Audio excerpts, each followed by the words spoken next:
ጸሎት ጩኸታችን ነው። አባታችን እግዚአብሔር በእህት በወንድም በጎረቤት የተመሰሉ ቅዱሳን መላእክት፣ ቅዱሳን አበው መጥተው እንዲረዱን የሚያደርገን ጸሎት ነው። ያንን እንዳናደርግ ሐሳብን ይበትናል። ሐሳባችን ሌላው የሚበተነው ምንድን ነው? እምነት ስለሌለን ነው። እምነት ስለሌለን ስንጸልይ ሐሳባችን ይበተናል። እንዴት ነው እምነት ስለሌለን ማለት? በሕይወታችን ዙሪያ ያሉትን ችግሮች ነገ ምንድን ነው የሚሆኑ ብለን እናነሳቸዋለን። እግዚአብሔር ያውቃል።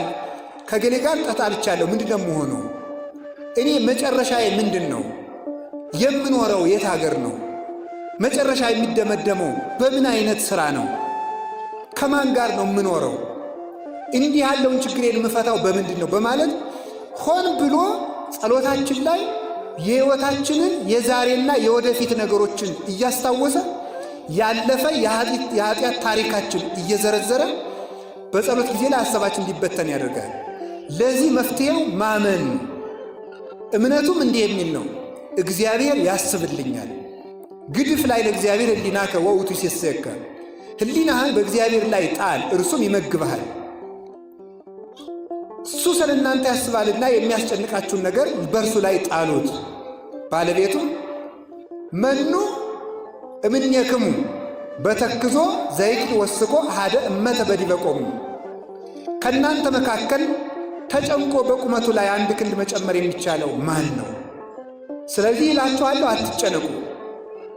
ስለ መብል የምትጨነቁ እንደሆነ ርዩ አዕዋፈ ሰማይ እለይዘሩ ወያርሩ ወያስተጋቡ ውስተ አብያት፣ የማይዘሩ የማያጭዱ የሰማይ ወፎችን በጎተራ በሪቅ የማይሰበስቡ እነርሱን ተመልከቱ። እስመ አቡክሙ ሰማያዊ ይሴስዮሙ፣ የሰማይ አባታችሁ ይመግባቸዋል።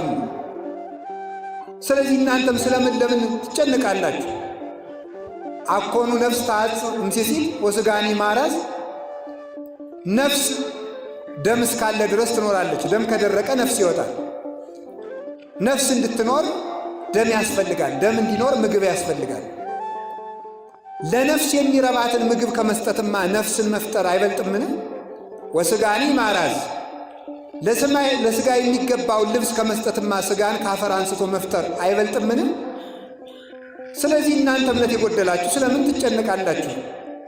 አኮኑ አንትሙ ትኄይስዎሙ፣ ከአዕዋፍማ እናንተ አትሻሉምን?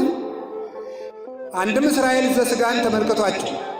ወፍ የተባሉ እነሱ ናቸው። ወፍ ርስት እንደሌለው ርስት ሳይወርሱ በበረሃ በመና በደመና ይመግባቸው ነበርና እነሱን ተመልከቱ። ከወፎች እናንተ አትበልጡምን? ማለት ከእስራኤል እናንተ ትበልጣላችሁ። እስራኤል የሚወርሱት የምድር ርስት፣ የወጡት ያመለጡት ከምድር ጠላት፣ የሚጠፋላቸው የምድር ጠላት እንዲህ ያለ ነው። እናንተ ግን የምትወርሱት የሰማይ ርስት፣ የጠፋላችሁ የሰማይ ጠላት፣ ያመለጣችሁ ከዘላለም እሳት። እንዲህ ከሆነ በቃል ኪዳን ከከበሩት ከእስራኤልማ በልጅነት የከበራችሁ እናንተ አትበልጡምን? ስለዚህ ከእስራኤል የበለጠ ሐሳብ ይኖራችሁ። ለእስራኤል ካሰበላቸው ለእናንተማ እንዴት አያስብላችሁ? ቅዱስ ዮሐንስ አፈወርቅ ይህን ሲናገር የቅዱስ ጳውሎስን መልእክት ሲተረጉም ይትባረክ አቡሁ ለእግዚእነ አምላክነ ወመድኃኒነ ኢየሱስ ክርስቶስ ዘባረከነ በኩሉ በረከት መንፈሳዊት በኢየሱስ ክርስቶስ ዘበሰማያት፣ በሰማይ በጌታችን በመድኃኒታችን በኢየሱስ ክርስቶስ በሰማይ ባለ በረከት የባረከን የጌታችን የመድኃኒታችን ኢየሱስ ክርስቶስ አባት እግዚአብሔር ይመስገን ይላል። በሰማያዊ በረከት ያለው ለምንድን ነው? የቀድሞው አውራሹ ሙሴ ወራሾቹ እስራኤል፣ ዛሬ አውራሹ ክርስቶስ ወራሾቹ ክርስቲያን። የቀድሞው ርስቱ የሚነጠቅና የምድር ርስት፣ የዛሬው የሰማይ ርስት። የቀድሞው የዕድሜ በረከት፣ የዛሬው ደግሞ የዘላለም ዕድሜ የዘላለም ሕይወት። የቀድሞው ከፈርዖን ማምለጥ፣ የዛሬው ከዲያብሎስ ማምለጥ። የቀድሞው ከፈርዖን ሰራዊት ማምለጥ፣ የዛሬው ከዲያብሎስ ከአጋንንት እጅ መውጣት። የቀድሞው ከግብፅ መውጣት፣ የዛሬው ከሲኦል መውጣት። የቀድሞው የአብርሃም ልጅ መሆን፣ ዛሬ የእግዚአብሔር ልጅ መሆን፣ የቀድሞ እስራኤልን መውረስ፣ ዛሬ መንግሥተ ሰማያትን መውረስ፣ የቀድሞ በግ መብላት፣ ዛሬ ክርስቶስን መመገብ፣ ቀድሞ ከዓለት የፈለቀ ውሃ መጠጣት፣ ዛሬ የዘላለም ሕይወት ኢየሱስ ክርስቶስን ደም የሕይወት ውሃ ክርስቶስን መጠጣት፣ ቀድሞ እስራኤል ልብስ አልወለቀ ጫማ አላለቀ፣ ዛሬ ክርስቶስን መልበስ። በእንዲህ ያለ በረከት የባረከን ቀድሞ የእህል በረከት፣ ዛሬ ግን በረከታችን የኢየሱስ ክርስቶስ ሥጋና ደሙ። እክል ያጸና ኃይለ ሰብ የምድር እህል ቢበሉት የምድር ሥጋን ያበረታል። የክርስቶስን ሥጋ ቢመገቡት የሰማይ ኃይል ሰጥቶ ነፍስንም ሥጋንም አንድነት ያጸናቸዋል። ስለዚህ ለምድር ለምግብ አትጨነቁ፣ ለልብሳቸው አትጨነቁ።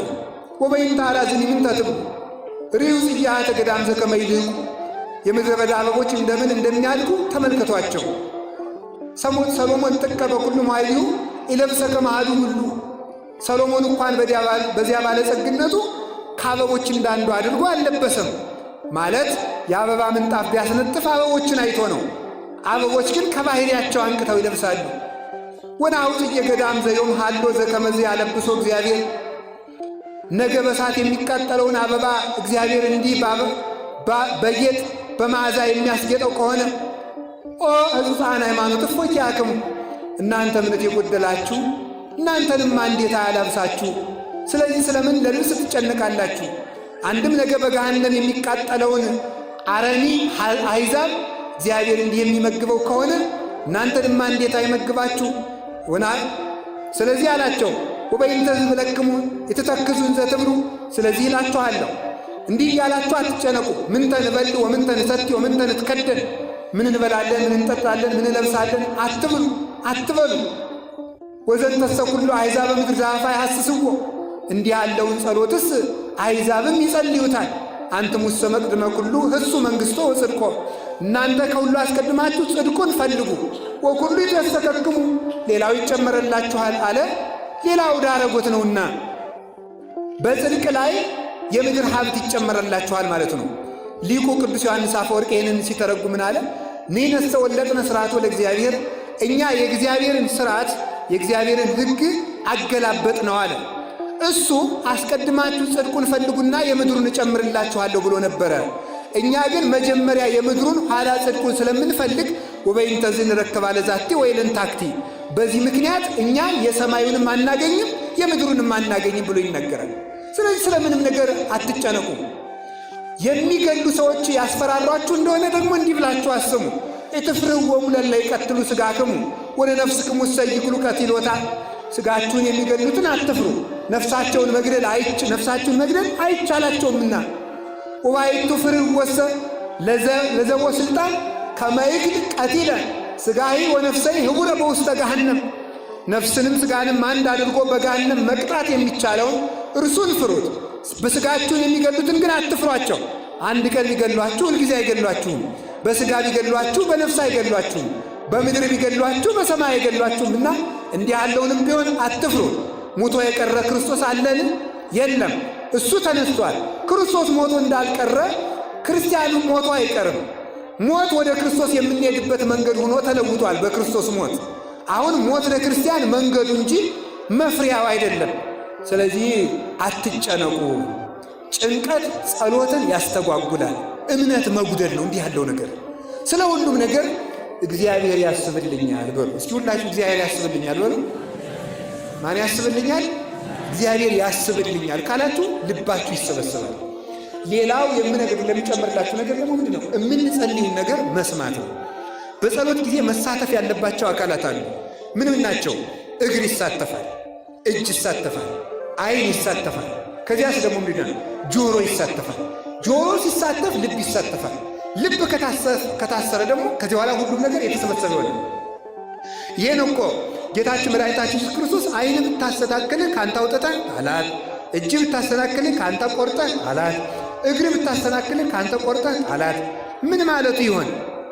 እጅ ሰነፍ ከሆነችብህ ቆርጠህ ጣላት ማለት ፈቃዷን ቁረጥባት። ፈቃዷ ምንድን ነው? ማረፍ። አንተ ደግሞ ፈቃዷን ቁረጠውና ዘርጋት ለጸሎት። እግር ብታሰናክልህ ቆርጠህ ጣላት። እግርን በመጋዝ ቁረጠው ማለት አይደለም። ቆሜ አልጸልይም ብትል መቀመጥ ነው የምፈልግ፣ መተኛት ነው የምፈልግ፣ ማረፍ ነው የምፈልግ ብትል ፈቃዷን ቁረጠው።